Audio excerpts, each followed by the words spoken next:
Masih bersama saya Budiman Tanurjo di Satu Meja The Forum. Pak Hartono Laras, ini banyak masukan dari daerah atau kritik dari daerah soal akurasi data. Kadang-kadang ada yang tidak masuk, kadang-kadang ada yang double.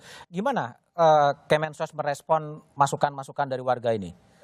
Ya, sebenarnya dari mulai kita menyelenggarakan PKON dengan gubernur seluruh Indonesia dan juga bupati wali kota, kita sudah menyampaikan. Kita punya data terpadu kesejahteraan sosial. Jadi 40% kondisi sosial ekonomi terendah kita punya. Dan itulah yang kemudian kita update setiap saat dan kemudian Menteri Sosial menetapkan 3 bulan sekali. Dan itulah yang kemudian menjadi acuan dan daerah boleh kemudian menggunakan data dari apa yang terjadi di daerahnya, artinya di luar DTKS, ya, itu diperbolehkan dan itu tergantung dari daerah. Cuma kita memang membatasi untuk yang terkait dengan bansos tunai maupun bansos sembako, itu kita sudah sampaikan bahwa itu yang dijadikan sebagai target adalah yang di luar penerima PKH dan di luar penerima BPNT.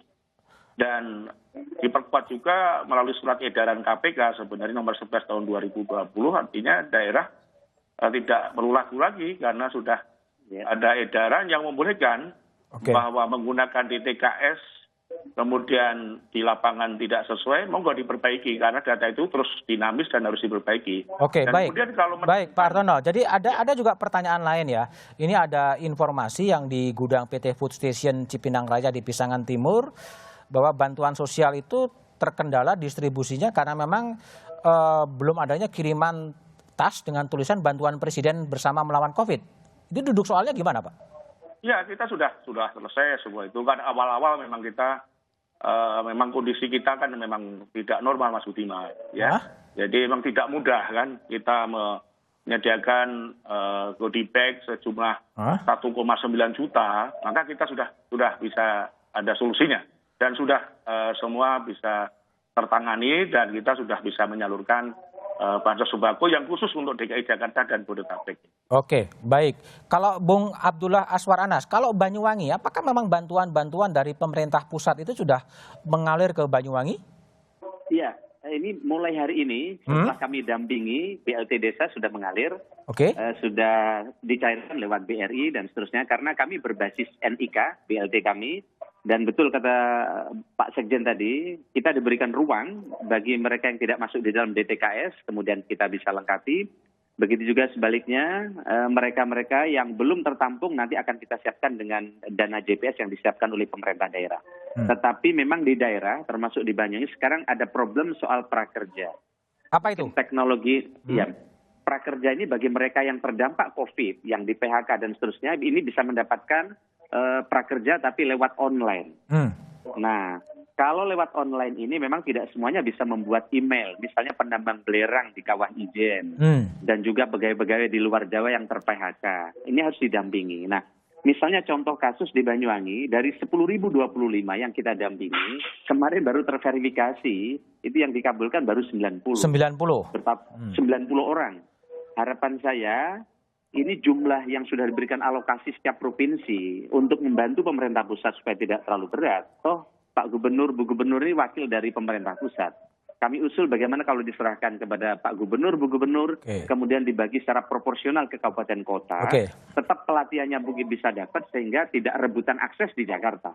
Oke, baik. Ke Bung Abed Nego Tarigan. Ini seberapa lama kemudian pemerintah pusat mengantisipasi apakah pada 3 bulan atau ke berapa sebetulnya untuk bantuan sosial ini?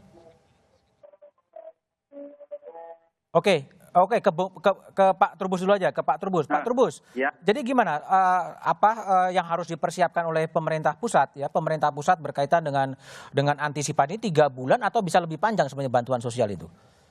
Iya, saya kira harus lebih panjang itu, Mas. Karena kalau misalnya hanya benar, karena gini, misalnya ini yang nggak boleh mudik. Yang nggak boleh mudik ini kan harus dipertimbangkan dengan matang, mereka itu bantuannya harus benar-benar jangka panjang kan gitu. Karena kan untuk menunggu pekerjaan, ya nanti kalau dapat pekerjaan lagi. Sementara kan untuk recovery untuk sosial ekonomi kan butuh waktu yang panjang gitu. Seberapa Jadi, panjang? Seberapa lama? Iya. Ini kan kira-kira sampai Juni.